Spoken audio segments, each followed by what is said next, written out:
अस्सलाम वालेकुम क्लास, क्या हाल है बच्चे आप लोगों के।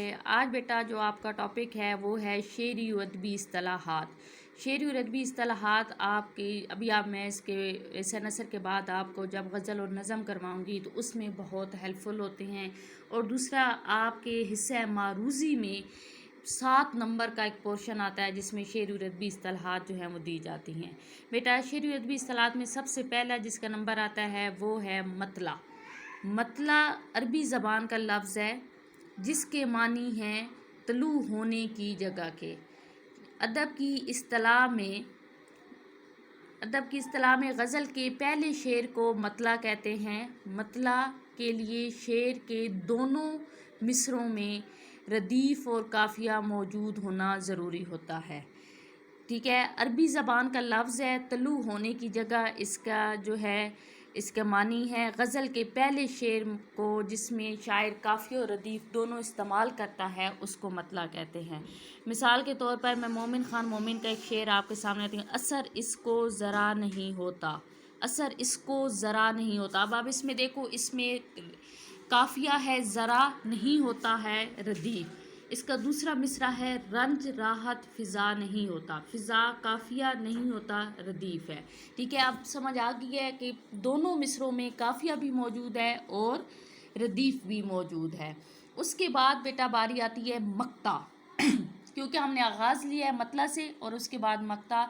मक्ता भी अरबी ज़बान का लफ्ज़ है जिसके मानी है काटी हुई चीज़ के। कटी हुई चीज़ को मक्ता कहते हैं। कता ताल्लुक हुआ काटा हुआ।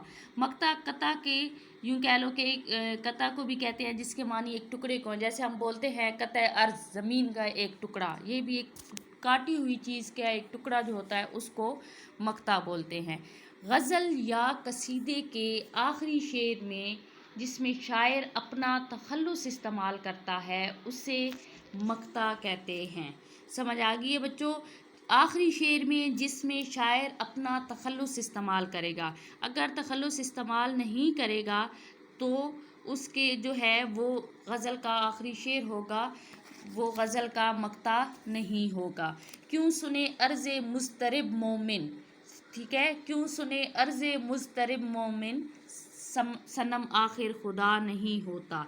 ये समझ आ गई बेटा, मक्ता और मतला की समझ आ गई है। इसके बाद आपका जो है आता है काफ़िया। काफ़िया भी अरबी ज़बान का लफ्ज़ है और जिसके मानी है हम आवाज़ अल्फाज को। काफ़िया हम आवाज़ अल्फाज को कहते हैं। मैं कुछ काफ़िया आपके सामने बोलती हूँ, ज़रा, फ़िज़ा, जुदा, दुआ, ये सब काफ़िया है। काफ़िया की तारीफ़ में पहले जो है वो आता था हम आवाज़ हम वज़न अल्फाज, लेकिन हम वज़न अब ख़त्म हो गया है और सिर्फ हम आवाज़ अल्फाज को काफ़िया कहते हैं। काफ़िया के बाद जो बारी आती है वो आती है बेटा रदीफ़ की। और अगर जुमले में तरतीब के हवाले से भी देखा जाए तो जो शेर का पहला मिसरा होता है, दूसरा मिसरा होता है, उन दोनों में पहले आपके सामने काफ़िया आता है। ठीक है, काफ़िया से गुज़र कर फिर रदीफ़ की तरफ आते हैं। रदीफ़ वो अल्फाज होते हैं बेटा जो जूं के तूं पूरी गज़ल में पहले मिसरे से लेकर आखिरी मिसरे तक दोहराए जाते हैं। आखिर में नहीं होता, कैसे, क्यों हुआ, ठीक है, देखिए, कब तक रहे, ये तमाम अल्फाज जो है मैंने आपकी सिलेबस में से ही गज़लियात के एंड में से उठाए हैं और ये जो हैं ये इसी तरीके से जो हैं तू के तू दोहराए जाते हैं। अरबी ज़बान का लफ्ज़ है रदीफ़ के मानी है घुड़सवार के पीछे आने वाला। रदीफ़ के मानी है घुड़सवार के पीछे आने वाला। ये रदीफ़ जुमले के आखिर में इस्तेमाल की जाती है। रदीफ़ से पहले काफ़िया आता है और रदीफ़ जो है वो रदीफ़ में शायर इस्तेमाल करके शेर का इख्तिताम करता है।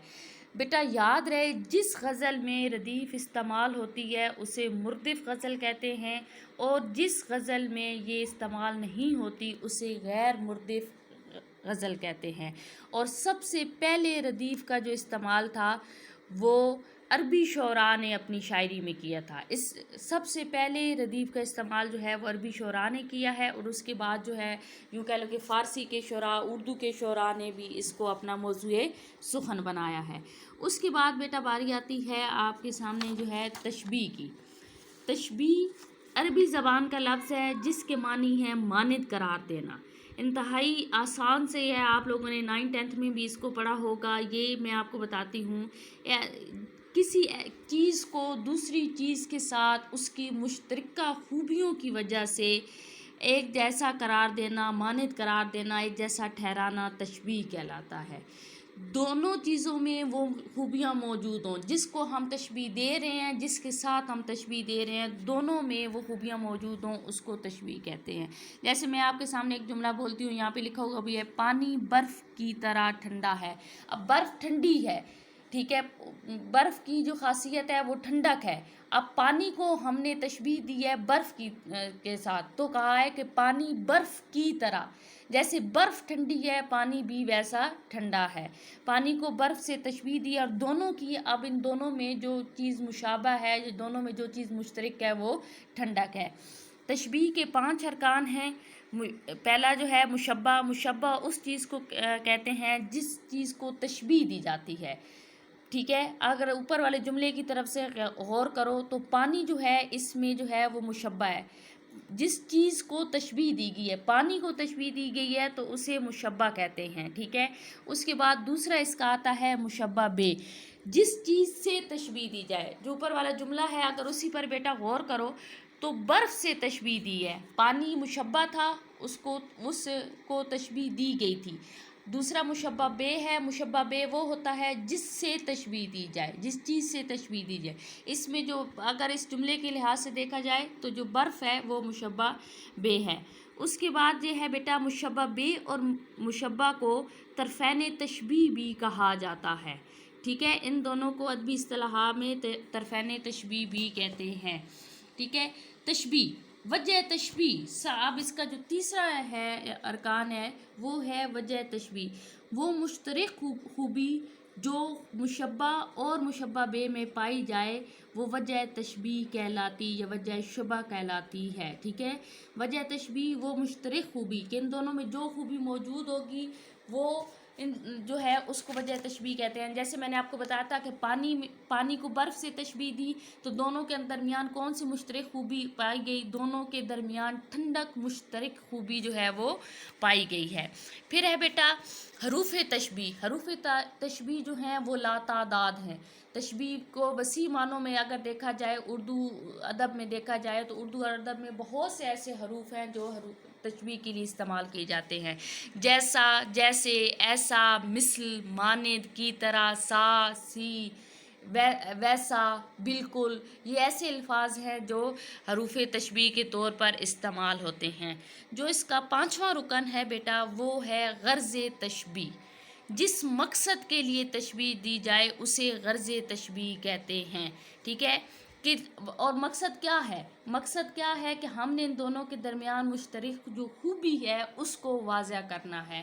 اور یہ یوں کہہ لو کہ بعض اوقات جب ہم اس کا MCQs کے حوالے سے بھی اگر آتا ہے تو پوچھا جاتا ہے کہ جی تشبیہ کے کتنے ارکان ہیں؟ تشبیہ کے جی 5 ارکان ہیں، لیکن جو آخر میں جو غرض تشبیہ ہے یہ بہت کم استعمال ہوتا ہے، لیکن اس کے ارکان میں اس کا شمار لازمی کیا جاتا ہے۔ بیٹا یہ چند میں نے ابھی آپ کو بتائے ہیں۔ تخلص ہے جو آپ کو شاید آپ لوگوں نے اس سے پہلے بھی پڑھا ہوگا۔ تخلص وہ چیز ہوتی ہے جو شاعر اپنے مطلب یوں کہہ لو کہ اپنا تخلص غزل یا قصیدے کے آخری شعر میں استعمال کرتا ہے، اگر نہیں کرتا تو وہ غزل کا آخری شعر ہوتا ہے، ٹھیک ہے۔ اپنا ایک مخصوص نام، ایک کلمی نام، ایک شاعری کی دنیا میں استعمال کیا جانے والا نام جو ہوتا ہے اس کو جو ہے وہ استعمال کرتا ہے۔ اور بھی ادبی اصطلاحات ہیں، میں آپ کو ساتھ ساتھ وہ بھی کرواؤں گی انشاءاللہ تعالیٰ۔ یہ بیٹا ویری شارٹ لیکچر ہے، بہت کم جو ہے میں نے موضوع آج آپ کے ساتھ ڈسکس کیا ہے، اور میں امید کرتی ہوں کہ آپ مجھے اس کا رسپانس بھی اچھا دیں گے۔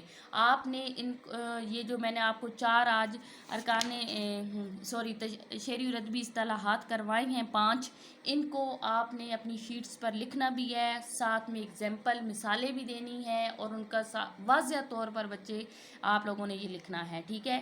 اور میں آپ سے پھر بار بار یہ کہوں گی کہ میں امید کرتی ہوں کہ آپ مجھے ہوپ فل ہوں کہ آپ مجھے بہت اچھا رسپانس دیں گے۔ اوکے جی، اللہ حافظ۔